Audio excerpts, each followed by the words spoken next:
give the floor to Mr. Roger Waters. Here I am. Madam President, Excellencies, distinguished members of the Council, ladies and gentlemen, I feel profoundly honored to be afforded this singular opportunity to brief Your Excellencies today. With your forbearance, I shall endeavor to express what I believe to be the feelings of countless of our brothers and sisters all over the world, both here in New York and across the seas. I shall invite them into these hallowed halls to have their say. We are here to consider possibilities for peace in war-torn Ukraine, especially in light of the aforementioned increasing volume of weapons arriving in that unhappy country.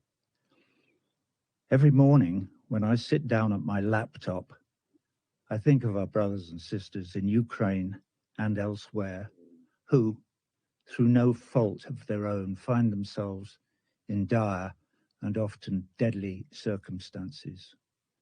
Over there, in Ukraine, they may be soldiers facing another deadly day at the front, or they may be mothers or fathers facing the awful question, how can I feed my child today? Or they may be civilians, not knowing that today the lights will go out for sure, as they always do in war zones, knowing that there is no fresh water, that there is no fuel for the stove, no blanket, just barbed wire and watchtowers and walls and enmity. Or they might be over here in a big, rich city like New York. Here, brothers and sisters can still find themselves in dire straits. Maybe, somehow, however hard they worked all their lives, they lost their footing on the slippery, tilting deck of the neoliberal capitalist ship we call life in the city and fell overboard to end up drowning. Maybe they got sick. Maybe they took out a student loan. Maybe they missed a payment. The margins are slim. Who knows? But now they live on the street in a pile of cardboard, maybe even within sight of this United Nations building. Anyway, wherever they are, all over the world, war zone or not, together they make up a majority, a voiceless majority. And today, I shall endeavor to speak for them. We, the people, wish to live. We wish to live in peace, in conditions of parity that give us the real opportunity to look after ourselves and our loved ones. We are hard workers, and we are ready to work hard. All we need is a fair crack of the whip. Maybe that's an unfortunate choice of idiom after 500 years of imperialism, colonialism, and slavery. Anyway, please help us. To help us, you may have to consider our predicament, and to do so, you may have to take your eye off the ball for a moment, to put your own goals momentarily to one side. What are your goals, by the way? And here maybe I direct my inquiries more to the 5 permanent members of this council. What are your goals? What is the pot of gold at the end of the rainbow? Bigger profits for war industries, more power globally, a bigger share of the global cake? Is Mother Earth a cake to be gobbled up? Does not a bigger share of the cake mean less for everyone else? What if today, in this place of safety, we were to look in another direction, to look at our capacity for empathy, for instance, to put ourselves in others' shoes, like right now, for instance, the shoes of that chap on the other side of this room, or even the shoes of the voiceless majority, if they have any shoes, that is. The voiceless majority is concerned that your wars, yes, your wars, for these perpetual wars are not of our choosing, that your wars will destroy the planet that is our home. And along with every other living thing, we will be sacrificed on the altar of two things: profits from the war to line the pockets of the very, very few, and the hegemonic march of some empire or other towards unipolar world domination. Please reassure us that that is not your vision, for there is no good outcome down that road. That road leads only to disaster. Everyone on that road has a red button in their briefcase. And the further we go down that road, the closer the itchy fingers get to that red button, and the closer we all get to Armageddon. Look across the room. At this level, we're all wearing the same shoes. Excuse me. So, back to Ukraine. The invasion of Ukraine by the Russian Federation was illegal. I condemn it in the strongest possible terms. Also, the Russian invasion of Ukraine was not unprovoked. So I also condemn the provocateurs in the strongest possible terms. There, that's got that out of the way. When I wrote this speech yesterday, I included an observation that the power of veto in this council only lay in the hands of its permanent members, and that I was concerned that that was undemocratic and rendered this council somewhat toothless. This morning, however, I had a revelation upon waking. Toothless. Maybe toothless in some ways is a good thing.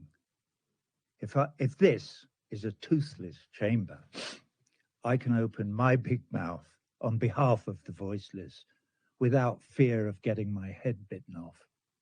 How cool is that? Anyway, I read in the paper this morning some anonymous diplomat quoted as saying, "Roger Waters, to address the Security Council, whatever next? Mr. Bean? Ha, ha, ha." You know what they're like. Anyway, sorry. For those of you who don't know, Mr. Bean is an ineffectual character in an English comedy show on television. So it's a penny to a pound. The anonymous diplomat is an Englishman. Ha, ha. Thank you, sir. Anyway, I think it's time to introduce my mother, Mary Duncan Waters. She was a big influence on me. She was a school teacher. I say was, she's been dead for 15 years. My father, Eric Fletcher Waters, was a big influence on me too. He too is dead. He was killed on the 18th of February, 1944, near Apulia, near the Anzio bridgehead in Italy. I was only 5 months old. So I know something about war and loss. Anyway, back to my mum. When I was about 13, I was struggling with some knotty adolescent problem or other, trying to decide what to do. It doesn't matter what it was. I can't remember anyway, but my mum sat me down and said, "Now listen, you're going to be faced with many knotty problems during your life, Roger. And when you are, here's my advice. Read, read, read. Find out everything you can about whatever it is. Look at it from all sides, all angles.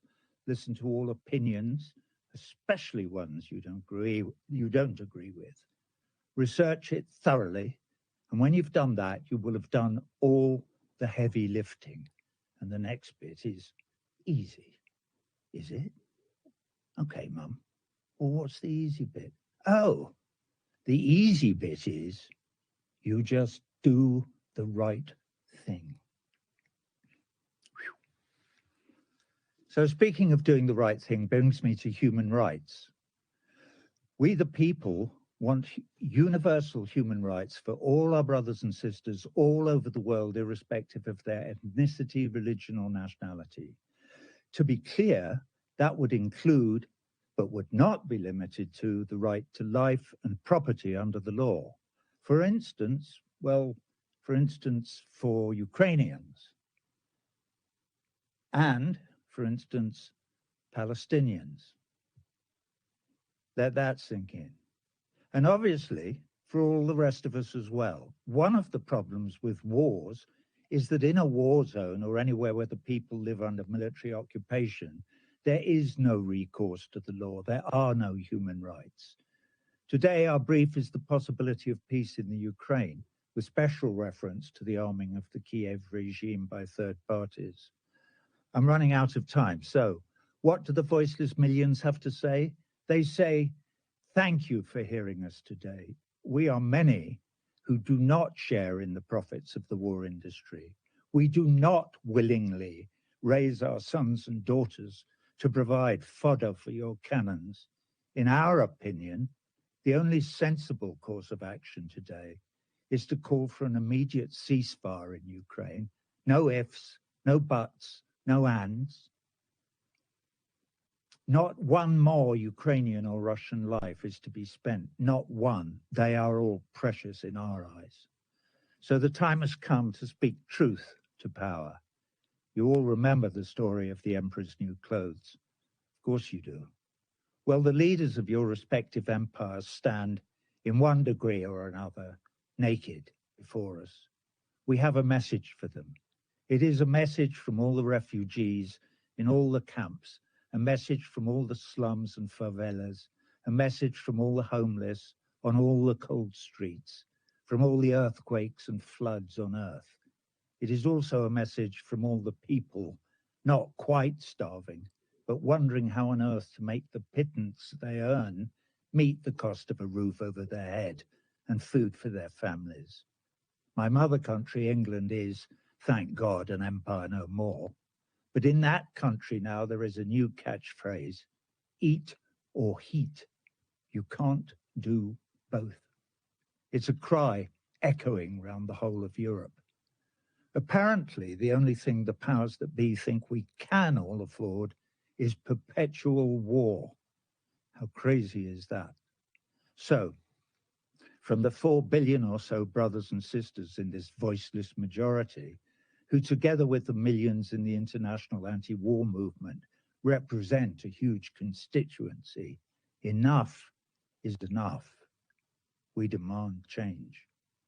President Biden, President Putin, President Zelensky, USA, NATO, Russia, the EU, all of you, please change course now. Agree to a ceasefire in Ukraine today.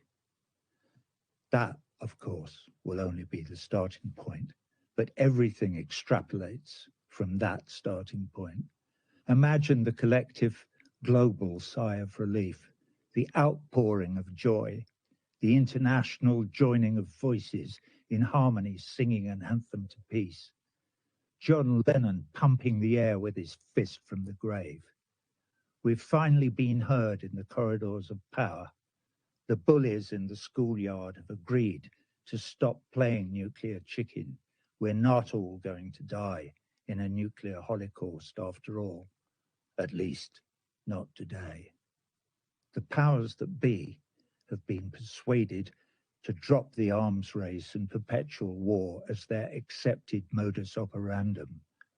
We can stop squandering all our precious resources on war. We can feed our children. We can keep them warm.